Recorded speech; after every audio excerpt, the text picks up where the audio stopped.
السلام علیکم دوستو، میں ہوں شان علی اور آپ دیکھ رہے ہیں شان علی ٹی وی۔ ویورز، اگر ہم باکسنگ کے بارے میں بات کریں تو یہ دنیا کا دوسرا بڑا سنسنی خیز کھیل ہے ریسلنگ کے بعد، اور یہ ایسا کھیل ہے جس میں ریسلنگ کی طرح ہر طریقے کی لڑائی کرنے کی اجازت نہیں۔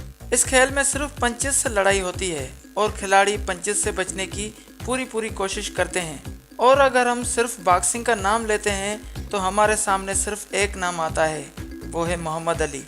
دوستو، آج کی یہ ویڈیو دنیائے باکسنگ کے شہنشاہ محمد علی کے بارے میں میں نے بنائی ہے۔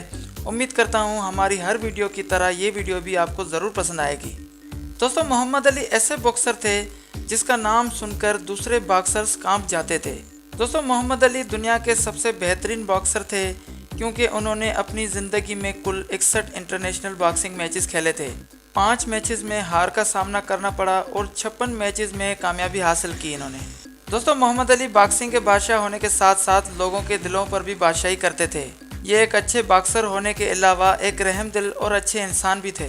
محمد علی ایک بہترین سوشل ورکر تھے جنہوں نے امریکہ کے معصوم لوگوں پر ظلم کرنے والوں اور نسل پرستی کرنے والوں پر آواز اٹھائی۔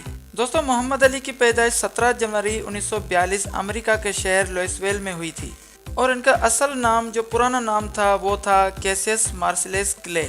دوستو، ایک میچ کے دوران دوسرے حریف کھلاڑی کو پنچ مارتے وقت اچانک ان کے منہ سے آواز نکلی اور انہوں نے کہا یا علی، تو وہ کھلاڑی ایک پنچ سے گش ہو گیا تو محمد علی حیران ہو گئے۔ اس کے بعد انہوں نے ریسرچ کی کہ یہ یا علی کون ہے۔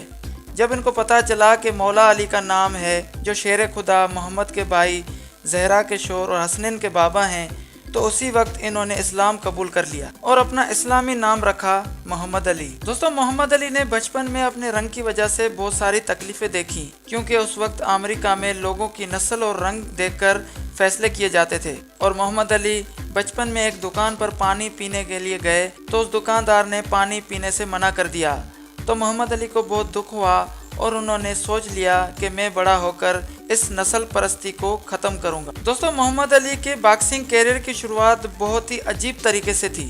ہوا کچھ یوں، بچپن میں ان کے پاس ایک سائیکل تھی جس کی صفائی کا خیال اور حفاظت بہت اچھے طریقے سے کرتے تھے، لیکن قسمت میں جو ہونا ہوتا ہے وہ ہو جاتا ہے۔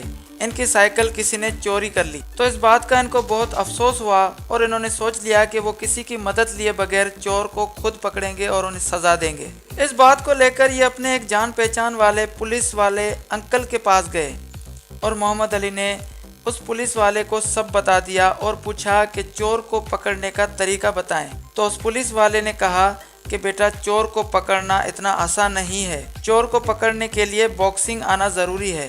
اس بات کو محمد علی نے بہت ہی سیریس سمجھ کر باکسنگ سیکھنا شروع کر دیا، اور وقت گزرنے کے ساتھ ساتھ محمد علی کے سر پر باکسنگ کا جنون سوار ہو گیا، اور کچھ سال بعد روم اولمپکس 1960 میں دنیا کے سامنے عظیم باکسر بن کر آئے اور گولڈ میڈل اپنے نام کیا۔ اس وقت محمد علی کی عمر صرف 18 سال تھی۔ اس کے بعد محمد علی کا مقابلہ سنی لسٹن کے ساتھ ہوا۔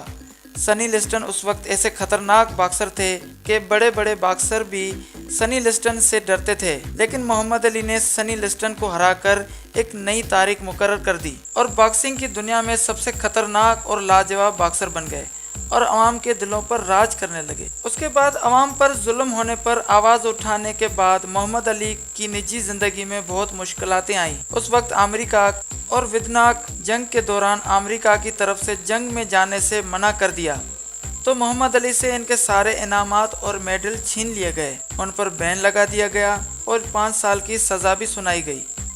ویورز، اتنا کچھ ہونے کے باوجود بھی محمد علی نے ہمت نہیں ہاری اور امریکی حکومت کے خلاف عدالت میں کیس درج کر دیا، اور پھر جیت تو ہمیشہ سچ کی ہوتی ہے، اور محمد علی پر لگائے گئے سب الزامات ختم کر کے محمد علی کو ان کی ساری چیزیں واپس کر دی گئی، اور پھر 3 سال بعد انہوں نے پھر سے باکسنگ کی دنیا میں اپنی بادشاہی قائم کر دی اور باکسنگ کیریئر میں 3 دفعہ ہیوی وائٹ چیمپئن بنے۔